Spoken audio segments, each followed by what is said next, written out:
The 13th Amendment to the United States Constitution stands as a monumental milestone in American history, symbolizing the commitment to freedom and equality for all in the United States. Ratified in 1865, the 13th Amendment abolished slavery and involuntary servitude, finally bringing an end to a dark chapter in the nation's history and giving hope to millions of Americans. The impact of the 13th Amendment has changed the social, economic, and political landscape of the United States and has reshaped the course of history and society. We will go into the array of effects of the 13th Amendment, examine its many effects on American society, and explore how it changes the nation to bring it towards a more inclusive and better future, as well as a future that was built on hatred. From the abolition of slavery to the increase of rights for African Americans, the legacy of the 13th Amendment showcases the many things African Americans have gone through just to be equal in the United States. The 13th Amendment is the most significant change brought about in the history of this nation, and it was a catalyst for many of the great things that have occurred in the United States since its ratification. Leading up to the Civil War, there were many debates on whether African Americans should be freed, let alone be allowed to become citizens of the United States. Much tension was brewed over this debate, and as time passed, this tension only grew until Americans found themselves in the middle of a civil war over the topics of states' rights, the economic interests of the rich, and the debate on whether slavery should be abolished. During the middle of the war, the president at the time, Abraham Lincoln, issued the Emancipation Proclamation in 1863. This declared that all slaves that were in Confederate-held territory were technically free, but this would never be enforced until the Union had complete control over the South. Once this war was over and the South was finally under the control of the United States, not only was the Emancipation Proclamation enforced, but the 13th Amendment was created to prevent any path for slavery to come back. Even though all was seen as great for African Americans at the time, there was still many roadblocks preventing them from getting the freedom that they deserved, as the fight for racial justice would continue for years after the complete ratification of the 13th Amendment. Now that slaves were freed, many different attempts at suppressing the black population were taken by white Southerners that had very racist views about black people and slavery. Many white Democrats at the time viewed black people as property and treated them as such. Now that this institution that white people were used to having over black people was gone, many became angry with them. It wasn't just a race problem, but an economic problem for white people who owned slaves as well. As unfortunate as it was, black people were property at the time, and the white people who had previously owned slaves before this amendment came into place were extremely upset to see that they had just lost their property. The loss in slave labor was immediately seen, as according to the National Park Service, 84% of the Southern population was engaged in agriculture, and since slavery was closely associated with agriculture back then, many white people felt like there was an economic need for slavery as well. The loss in slave labor greatly affected how the Southern economy was able to perform, and many white people fell into poverty due to this over-reliance on the immoral practice. On top of blatant racism, all these factors played a big role in the resentment that many Southern white people had for the black population at the time. Due to this, many hate groups were created against black people, such as the Ku Klux Klan and as well as the White League. The goal of both of these groups was to harm as well as suppress the black population from being able to live their lives as equals among the white population. These groups, as well as racist government officials, made life difficult for black people in many ways. These ways varied from things like violence, intimidation, and exploitation to other acts such as voter suppression, black codes, and segregation. Everything listed, plus many other things, were all used to fight against black integration into society and push back black progress in America by many years. One of the many things that prevented black people from being able to succeed were black codes. Black codes were implemented by southern states to suppress the rights of slaves that had just been freed due to the 13th Amendment. These codes also segregated the population and maintained white supremacy. To start off, there were laws that were put in place that made it illegal for a black person to be unemployed, which made it easy for the black population to be dealt with legally for white supremacists.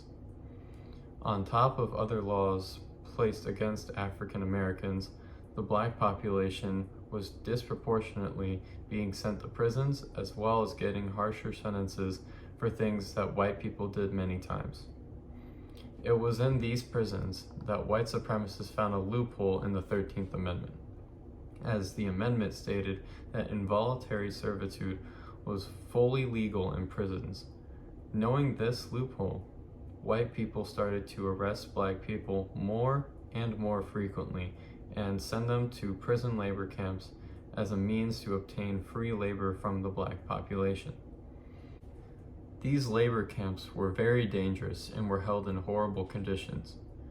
And just like how African Americans were disproportionately being incarcerated, they were also dying disproportionately at a higher rate in these camps as well. It was clear that what was happening to black people in America wasn't fair, but many people just didn't do much about it. On top of prison sentences, there were other black codes that limited the civil rights of black Americans at the time. There was a wage disparity between the two races, even if the same job was being completed, and on top of that, there were curfews and academic restrictions being placed on black people at the time as well. On top of being underpaid, they were exploited by the very plantation owners that kept them in chains in the form of sharecropping. This was a method of farming where the owner of a farm would allow tenants to work at their farm and get crop yield in return.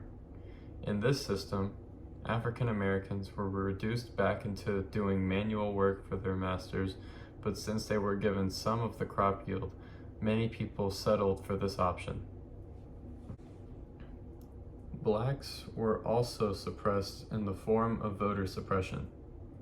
There were many different schemes that white people came up with that made it practically impossible for black people to vote for people to represent them in government positions. These methods included poll taxes, literacy tests, and other discriminatory methods.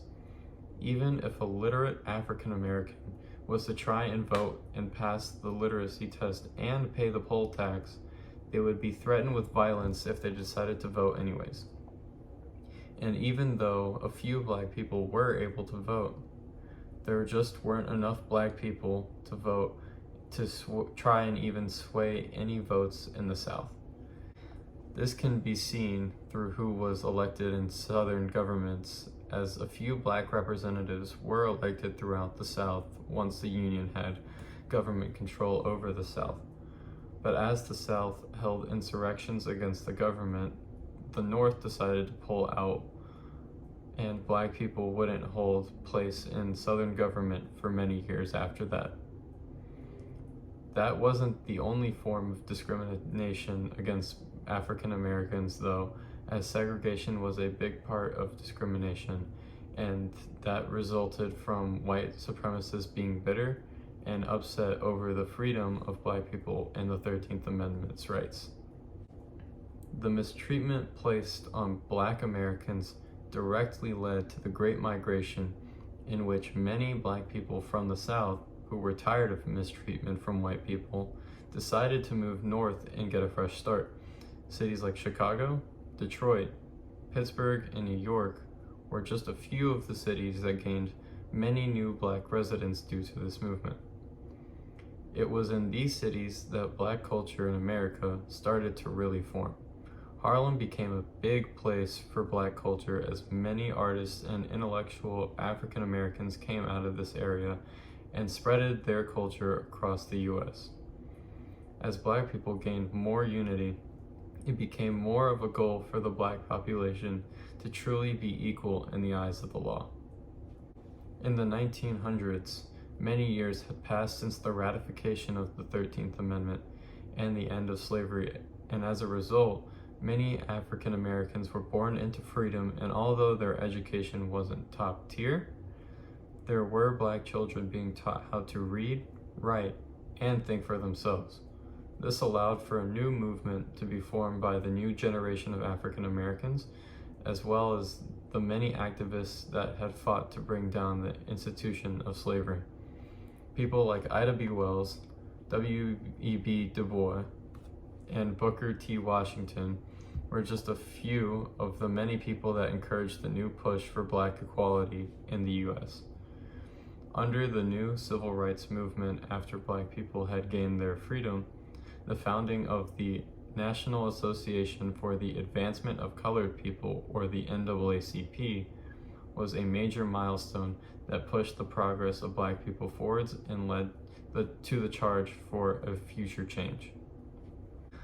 The biggest setback of all occurred in 1896, when the Supreme Court made their 7-1 decision of Plessy versus Ferguson, stating that segregation was legal in the United States, as long as both sides were equal. Unfortunately for the black population, both black and white people were separated, but they were not equal. The government turned a blind eye to the situation and allowed for African Americans to not be able to have the same resources that could propel black people forward. This all changed when the civil rights movement really picked up steam and Martin Luther King Jr. led the charge. He wanted to reintegrate both the black and white race back together and created his "I Have a Dream" speech based on that idea, and his dream came to fruition. This paved the path that leads to the place we are at in modern day America. As we continue to progress in our views on race as Americans, we became more aware of the many things going on every day that negatively affect the black population. Problems like police brutality, mass incarceration, and many other things that were still being done to African Americans, and there was a pushback for those problems to be solved. Polarization had always been a problem between black and white people, but as black people were able to stand up more for themselves, more tension brewed. A recent event that brewed major tension between the two sides was the Rodney King situation. A man named Rodney King was involved in a high-speed chase with police, and once the police caught up to him, they battered him severely and fractured his skull. Many people said that the police over-battered the man and could have instead brought him into custody. Because of this, outrage grew among the African American community and people who sympathized with the struggles black people go through every day. As soon as the kid was shot by police the next day, even more rage brewed, and riots began in Los Angeles in 1992. This caused tension between people who did not see it as a big deal and people who believed that it was one of the biggest problems facing the nation at the time. This disagreement over race-related issues caused a major divide in the way that many Americans view race and the opposite political party that had different opinions than them. Many of these issues have not been solved yet, but as time progresses, there seems to be more and more progress towards the goal of equality for all. In conclusion, the 13th Amendment is one of the foundational pieces of legislation that has affected the direction of the United States has taken. The butterfly effect from this amendment has allowed African Americans to be much more equal in the eyes of the law, but this battle has been fought long and hard as there are many hoops to jump through to achieve this equality. From things like black codes to segregation, the perseverance of African Americans can be seen through the many civil rights movements that have occurred throughout the nation's almost 250-year history.